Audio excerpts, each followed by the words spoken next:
ini menghubungkan Kelurahan Beringin ke Kelurahan Petualang.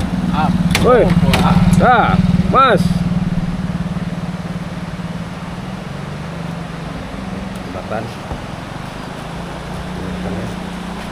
Depannya sungai. Airnya jernih.